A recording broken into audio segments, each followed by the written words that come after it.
My family forbade me to come for Christmas, and my niece said that they call me an ATM on legs. My name is Aaron. I'm 34 years old, and for as long as I can remember, I've been the invisible backbone of my family. I work as an engineer in Seattle, make good money, and live alone. No wife, no kids, not even a dog, just me and my paycheck, which has pretty much turned into the family's unofficial emergency fund over the years. I pay my parents' utilities whenever their Social Security isn't cutting it. I helped my brother get a car, signed the loan, paid the down payment, even chipped in for insurance the first year. My sister? I paid for her last 2 semesters of college after her financial aid got screwed up. Did I complain? No. That's just who I was in the family, the fixer. The one who always showed up, wrote the check, made things happen. So imagine this. I drive all the way down from Seattle to my parents' place for New Year's Eve like I've done almost every year. It's a 6-hour drive with snow on the passes, so I'm already on edge. I've got a couple of wrapped gifts in the back seat, a bottle of decent champagne, and I'm thinking maybe this year it'll be better. Maybe we'll finally sit down and talk like a normal family. Maybe my mom will make that lentil soup I love. Maybe my dad will ask how my job is going. I get there around 5:30 p.m. Lights are on. I walk up to the front porch with my arms full, expecting to smell something cooking, hear some music. But what greets me is a handwritten sign taped to the door. It said, in all caps, "No drama in 2025. Stay at home. We are not an ATM." I just stood there, in the cold, reading that stupid sign over and over. My first thought? Weird joke. Like some inside family humor I wasn't in on. I knocked. No answer. Knocked again. Nothing. I checked my phone. No missed calls, no texts. I rang the doorbell. Eventually, my sister opened the door a crack. She looked surprised, almost uncomfortable. She stepped outside and shut the door behind her like she didn't want anyone inside to hear us. "Oh, hey," she said, not making eye contact. "I didn't know you were coming." "You didn't know?" I asked. "I called Mom last week. Told her I'd be here around 6. Yeah, things changed. We're doing a smaller thing this year. Just trying to keep things chill. Low-key." I glanced at the window. I could see shadows inside, my brother's frame, my dad sitting in his usual chair, my mom's silhouette in the kitchen. I just blinked. "So what? I'm not invited?" She didn't answer. She shrugged. I laughed, a short, sharp sound that felt foreign coming out of me. "You know I saw the sign, right?" I asked. "What's with the 'we are not an ATM'?" She looked away again. "Dad put that up." "Right," I said. My hands were starting to get cold. The bottle of champagne was fogging up from the temperature shift. "Okay," I said finally. "I guess I'll head back." She just nodded. Didn't even try to stop me. I got back in my car and sat there with the engine off. I watched my breath fog up the windshield and stared at that house like it was some stranger's place. A place I'd helped pay for, literally. I once gave my dad $1,800 to fix the roof after a storm. I paid for a new stove 2 Christmases ago. I paid for a new water heater just this past summer. And yet here I was, locked out, literally and figuratively. I ended up spending New Year's in a crappy motel 2 towns over. Ate fast food alone. Watched some awful countdown show on a flickering screen.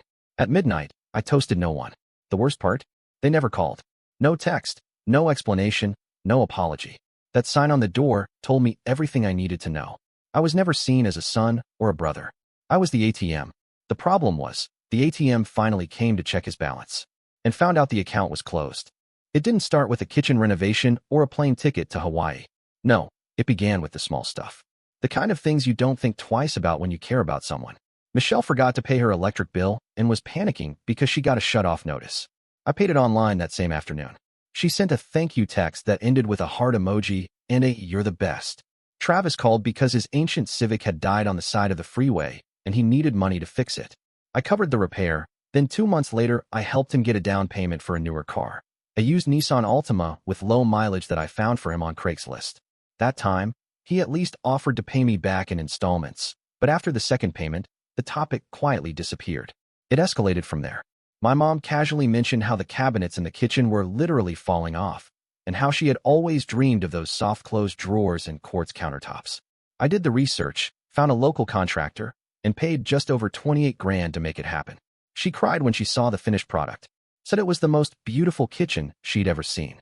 She took pictures and posted them on Facebook with some vague caption like, "So grateful for unexpected blessings." My name wasn't mentioned, but whatever. It felt good to help. Then there was the trip to Hawaii. My parents' 35th wedding anniversary was coming up, and my mom said something about how her friend Jan and her husband had gone to Maui, and it had reignited their romance.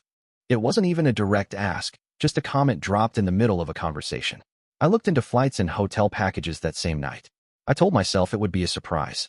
They'd never had a proper vacation, always too busy or too tight on money.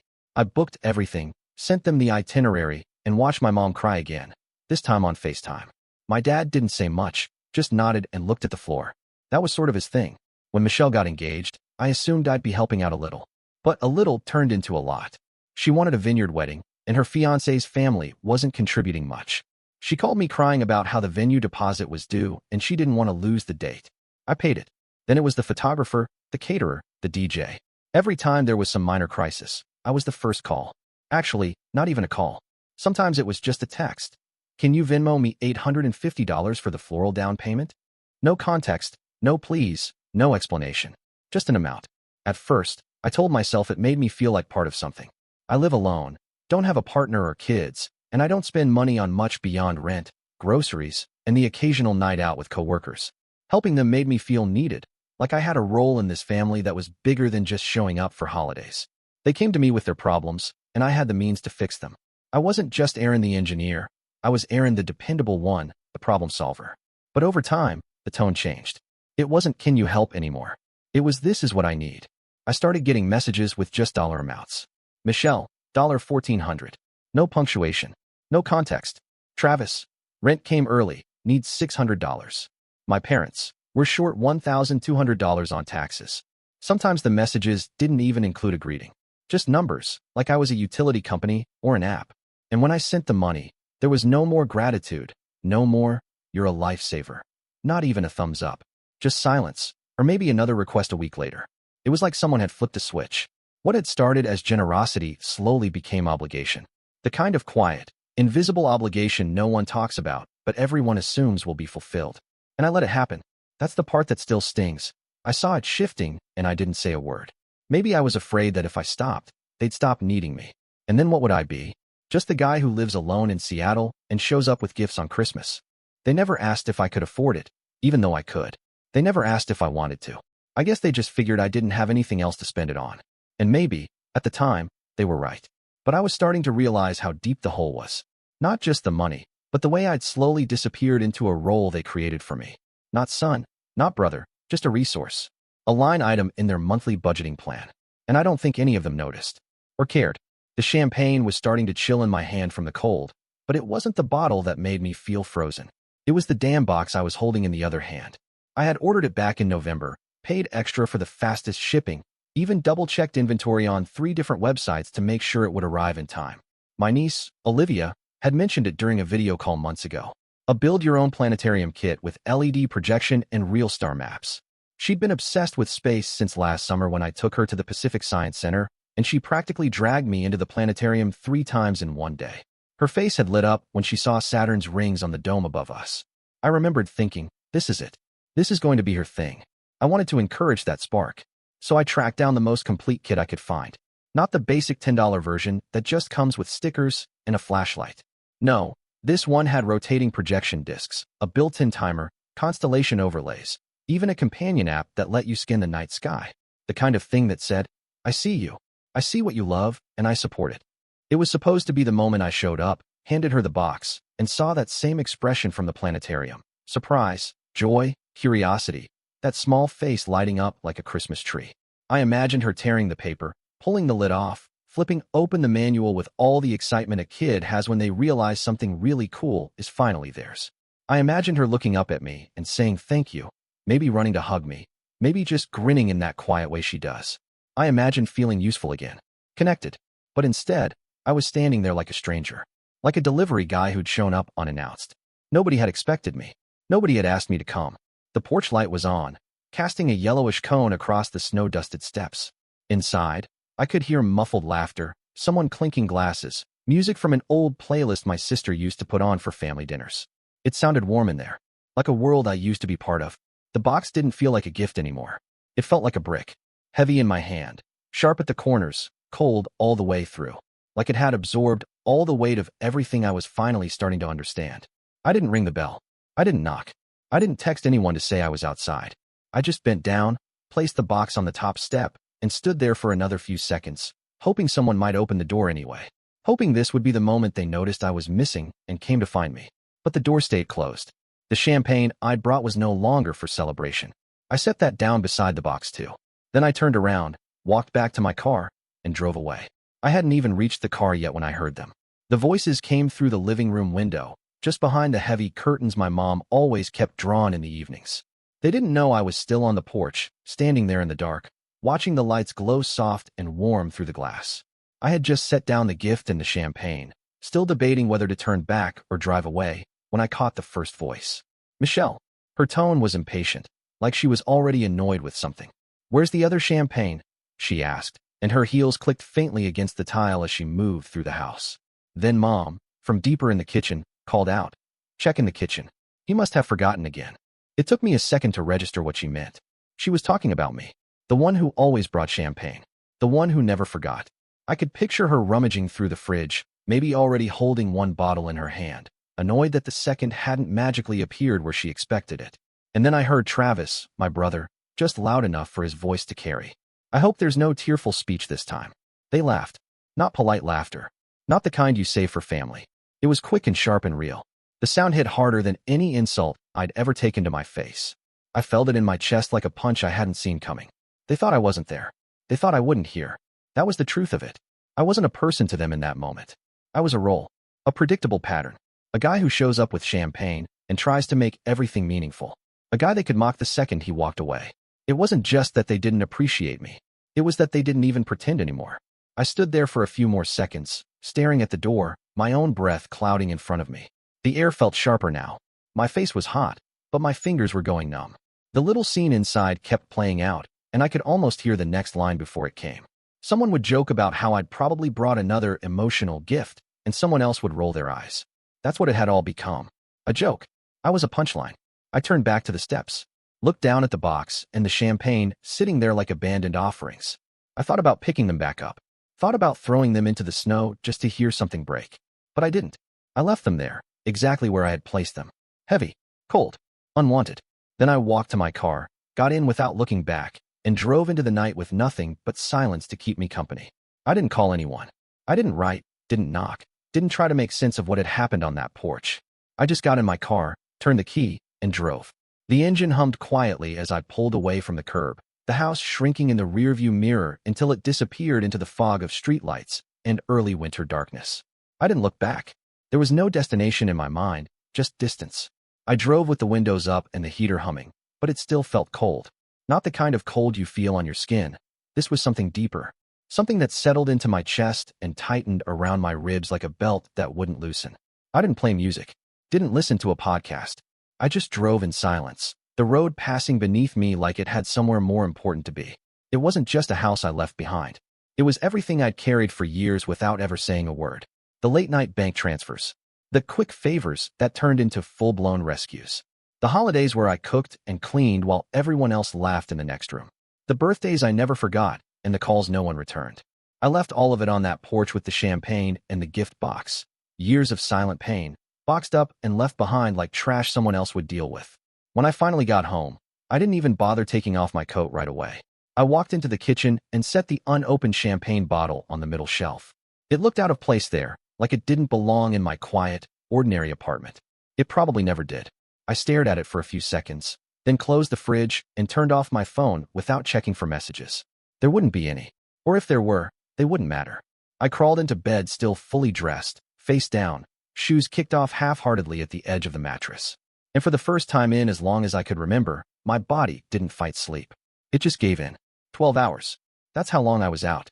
No alarms, no dreams, no interruptions. Just silence. When I finally woke up, it was like something had shifted. My body felt sore but lighter, like it had finally accepted something I hadn't wanted to face. It was over. Not in a dramatic, movie-ending kind of way. Just in that quiet, irreversible way that happens when you stop waiting for something that's never coming.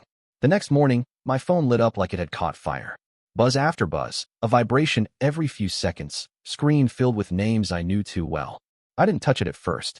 I just sat at the edge of the bed, staring at the light filtering through the blinds, the quiet hum of traffic below my apartment windows, the smell of stale heat from the radiator. The apartment was still, peaceful, like nothing had happened. But the phone was shaking on the nightstand like it knew otherwise. When I finally picked it up, the group chat was already a scroll of chaos. The messages had started just after 9. My mom first. How could you do this to us? After everything we've done for you. Then Michelle, a full paragraph, her words clipped and angry. Do you have any idea how cruel that was? Olivia was heartbroken. She waited all night. You just left your gift on the porch like garbage. Travis chimed in next. Do you want us to suffer? Was that your little punishment? Real mature man. There were missed calls, too. Voicemails. One from my dad, his voice tight, saying I had disrespected the family. One from Michelle again, her voice cracking toward the end as she demanded an explanation. Then one from my mom, long, drawn out, tearful. You embarrassed us, Aaron. Your sister cried. Your niece was confused. Why would you do this? What kind of person just leaves? I didn't respond. I didn't even open the messages fully. I just stared at the previews. The way they piled up, one after another, like a flood of something I used to be afraid of. But now, it felt distant. Like it was happening in another room I had already walked out of. That was all it took. One missed appearance. One moment where I didn't show up and perform the way they expected. I didn't bring the champagne into the room with a forced smile. I didn't stand in the doorway and pretend the cold hadn't reached me. I didn't give a speech, didn't cook, didn't stay to clean up. I didn't play the part that had been written for me years ago. And just like that, the whole thing fell apart. They were angry because they had counted on me never breaking character. Because they thought no matter how badly they treated me, I'd still be there. I always had been. But that night, I didn't ring the bell. And that morning, I didn't reply. It turns out silence, when used right, is louder than any answer I could have given them. It would be easy to say it all collapsed because of that sign on the door. Easy to point to those black marker words. No drama in 2025. Stay at home. We are not an ATM. And call that the moment everything broke. But that's not the truth. The collapse didn't start there. That was just the part where the roof finally caved in. It had been happening slowly, over years. Quietly, like a leak you don't notice until the ceiling stains. It was in the way my parents always couched their requests as updates. Just so you know, the heating bill this month is insane. We're looking at flights, but they're more expensive than we thought. Never directly asking, just pushing the facts in front of me until I folded and opened my wallet. They always made it seem like I was stepping up on my own, like they hadn't led me there with their carefully measured silences and sighs. It was in the way Michelle laughed off my birthday gift to her 1 year, a leather-bound planner she'd once admired, then posted a photo online with the caption, another year older, another haul of candles and calendars. She never mentioned me by name, never said thank you. But when it came time for her wedding, she called me 3 times in 2 days to talk about vendor deposits and how stressful it all is when you don't have help. Help, in her world, meant me wiring $2,000 by Friday. Travis didn't even try to dress it up. He called me the family wallet once, right to my face, after a few beers at a 4th of July cookout I had hosted. Everyone laughed. Even I laughed. But something cracked under that joke.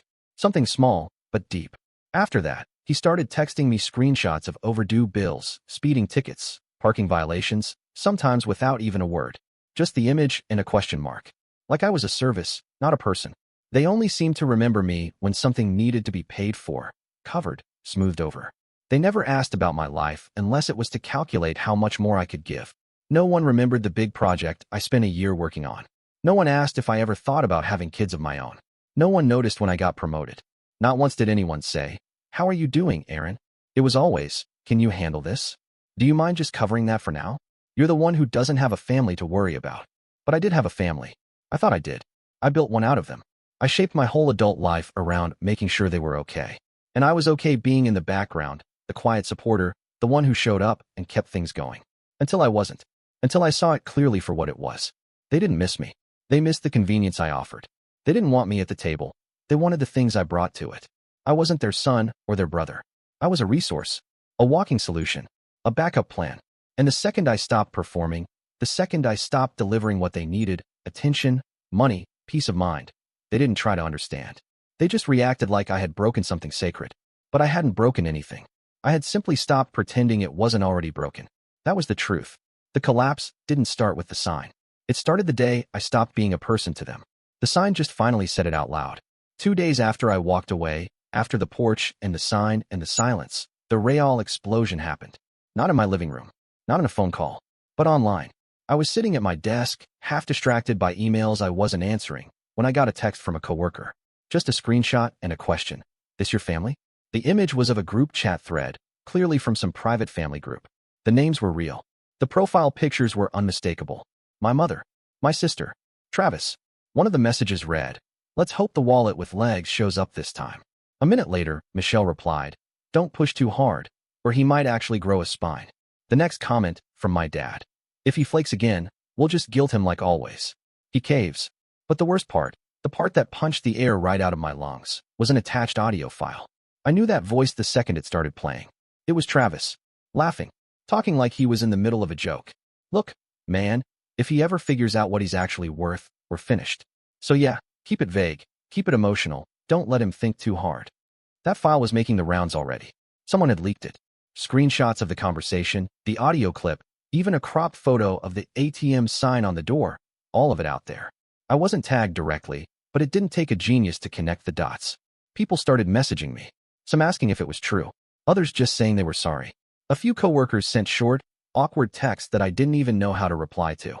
It felt like someone had opened a trapdoor under my entire life and dropped my private humiliation into the center of a town square. And the thing was, I hadn't said a word. I hadn't posted anything. I hadn't lashed out. Someone else had. I sat in my apartment trying to figure it out. Who would do that? Who had access to that group chat and a reason to burn it all down? At first, I thought maybe it was someone from inside the family. Maybe someone had finally grown a conscience. But that didn't make sense.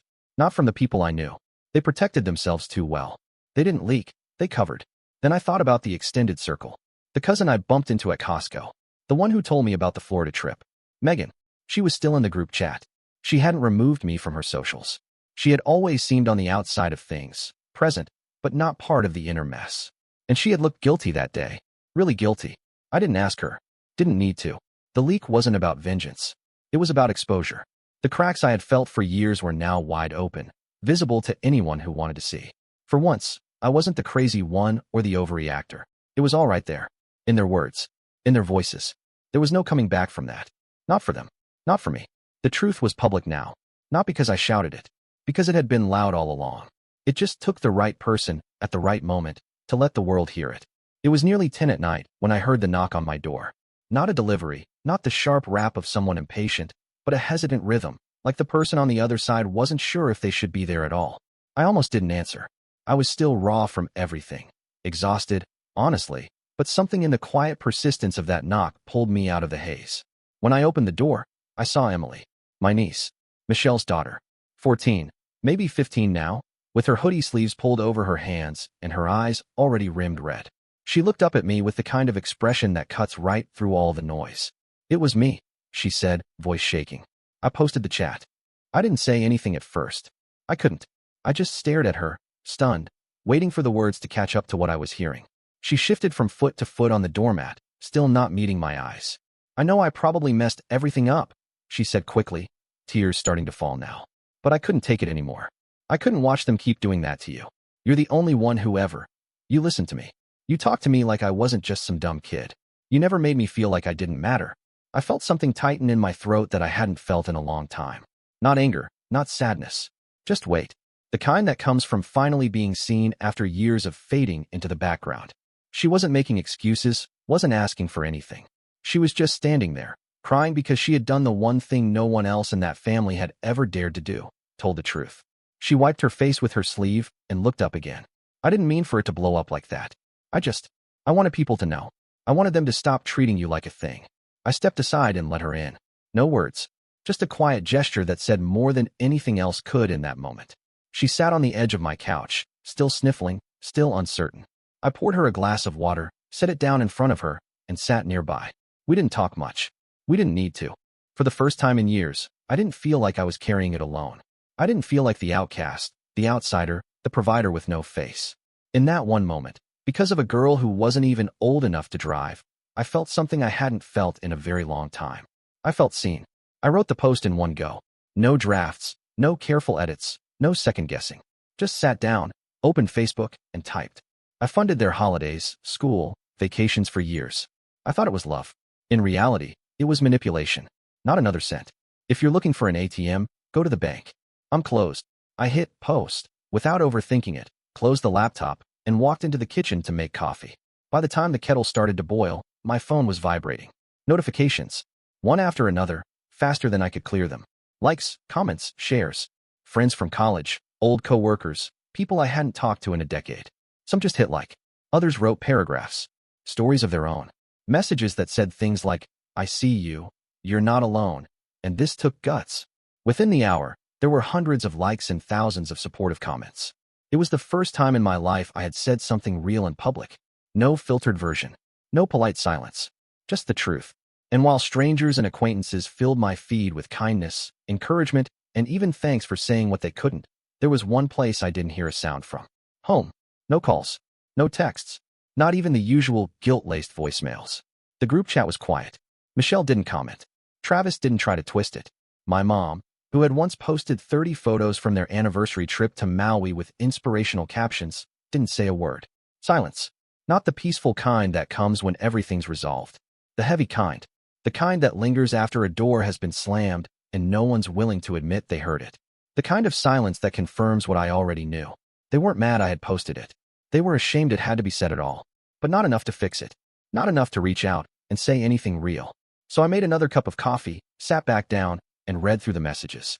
People I didn't know saw me more clearly in 1 hour than my family had in 34 years. And in the middle of all that silence at home, I finally understood what it meant to have a voice.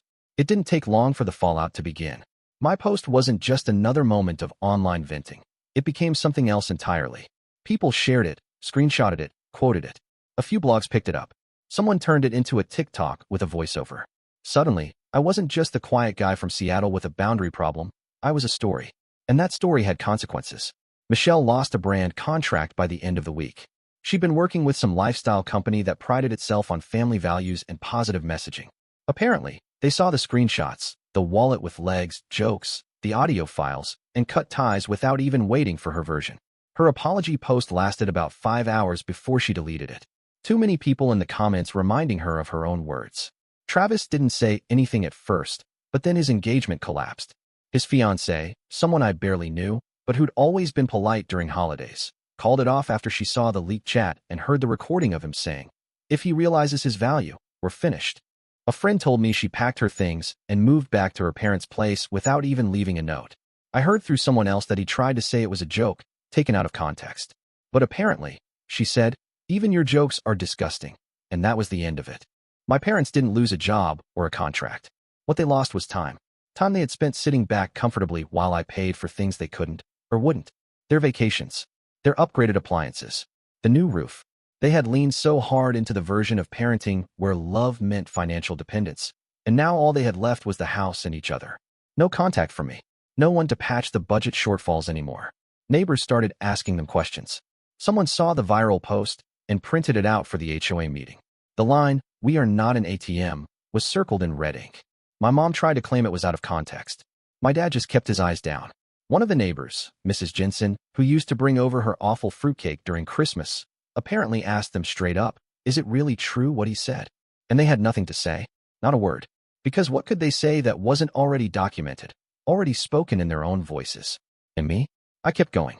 I walked down the street, and people nodded at me, people I didn't even know. A barista left a note on my coffee cup one morning that said, "You're not alone." I started getting messages from men I'd never met, telling me they'd been in the same place. Used, guilt, worn down. I didn't feel like a hero, but I was no longer invisible. And more than that, I felt something I hadn't felt since I was a teenager. Like I wasn't just doing the right thing, I was becoming someone again. Not a wallet, not a fallback plan. A man. One who could finally look at his own reflection and not flinch. A month later, I signed the lease on a small apartment across town. Nothing fancy. 1 bedroom, clean white walls, wood floors that creaked a little when you walked across them barefoot. The windows faced east, so the sunlight poured in early, bright, and warm. There were no framed family photos on the shelves, no inherited furniture, no ghosts of past holidays etched into the paint. Just space, unmarked and mine. I bought myself a secondhand coffee maker and a matching ceramic mug. Nothing printed on the side, just smooth, heavy gray. Every morning I made a pot and sat at the small table by the window, steam curling into the quiet air, no voices behind curtains, no footsteps overhead, no tension waiting to settle. I didn't rush. I didn't check my phone. I didn't brace for anything. I just sat, sipped, and let it be quiet.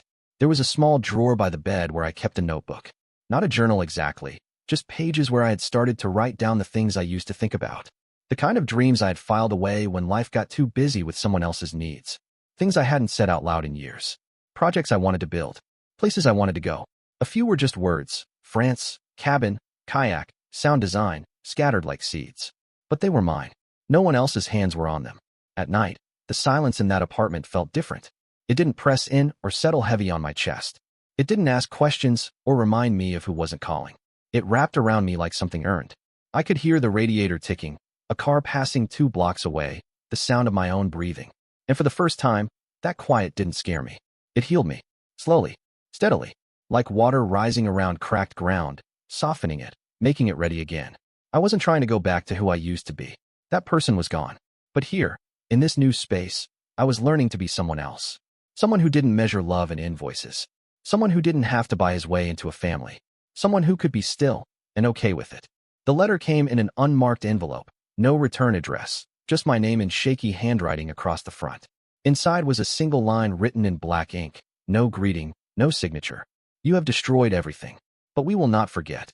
I read it once, then again, slowly, as if the words might shift on the page. I held it for a moment longer, then folded it neatly and set it aside on the windowsill. I didn't feel the sting of it. Not anger, not guilt, just a stillness, calm and rooted. I smiled. They wouldn't forget, and that was fine. I didn't need them to forget. In fact, I hoped they remembered it all. Every bill that now sat unpaid, every vacation that didn't happen, every message that was sent and never answered. I hoped they remembered it when they reached for their phones and found only silence. When they realized the golden thread they had pulled on for years had finally snapped. When they told themselves it was my fault, but deep down knew it was their doing. Let them remember that their own words were the match. That their laughter behind curtains was the spark. That their jokes about my worth lit the fire that burned down what little was left between us. I had been their salvation for so long. Quiet, reliable, unthanked. And now they knew what it felt like to stand without it. I wasn't their hero anymore. Now, I was their consequence. And for the first time in my life, I wasn't sorry.